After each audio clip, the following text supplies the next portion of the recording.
Kizamde, hop on the beat!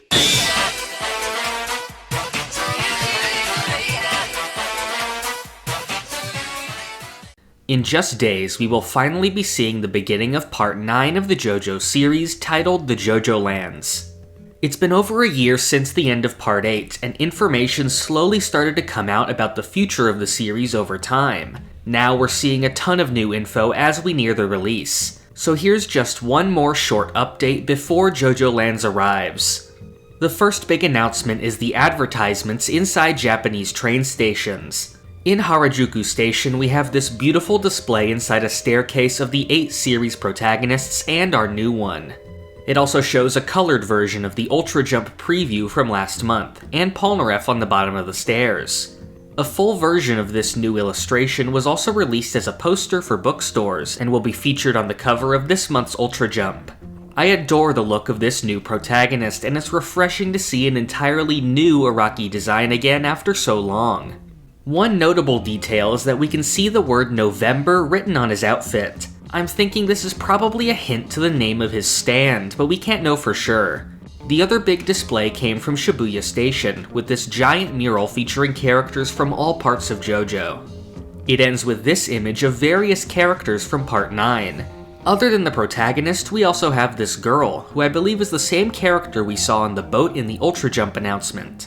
She seems to be the second most important character here, so I assume she's going to be our secondary lead for the series, much like Yasuho was in JoJoLion. We also have this guy with a hot dog, who seems like he's a surfer or scuba diver. Then we have this lady with the phone, and the man in the back with the hat.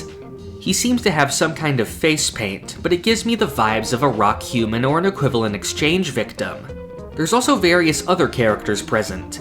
I'd say out of all of these, the girl and the hot dog guy are the most interesting to me.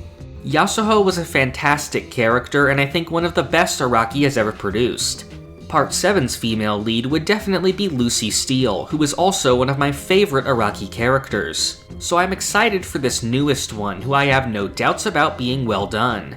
And next, this hot dog guy just seems to fit my taste in characters. I've always enjoyed the more eccentric or odd characters in the series, and he seems to fit the bill. I'm also definitely wondering what his role in the story might be.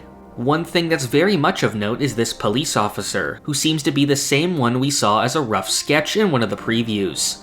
If we take a close look at his badge, we can see that it matches with that of a Honolulu police officer, basically confirming that the story will take place in Hawaii. With what else we know about the series, it does make sense. Araki has said that this story will be following up on Joseph's appearance at the end of Part 8 by showing his descendants, so having this take place in America fits well. The other big thing we know comes from the Ultra Jump teaser, which says that this is the story of a boy in the subtropical islands who becomes extremely rich. The first thing that I think of course, would be something related to the Rokakaka. They were said to be extremely profitable, so it's possible however the protagonist makes his money is related to that. I also doubt the story would be confined to just Hawaii for long, so I believe we could be seeing the characters leaving for the southern islands mentioned in JoJoLion. Now that we know Hawaii is involved, it also reminds me of the scene from JoJoLion where the family talks about their vacation there. They missed out on it since Hato didn't get her passport, but for all we know, we could run into some characters there. Araki said back in 2004 that he had the basic outlines for the series planned up to Part 9, so it's very possible that he already had the JoJoLands in mind when he wrote this Hawaii scene. I'm thrilled to see the part when it starts serialization on the 17th. Alongside it, we'll also be seeing another chapter of Crazy Diamond's Demonic Heartbreak, and we'll likely have them releasing side by side for at least a few months. This is the start of a very exciting time for JoJo. I'll be reviewing the chapters each month, as well as covering any other big news that comes up. In the meantime, keep up with the channel, and I hope you'll join me for Chapter 1 of the JoJoLands in just a few days. Thank you for watching. This is the part of the video where I thank my $5 and up patrons.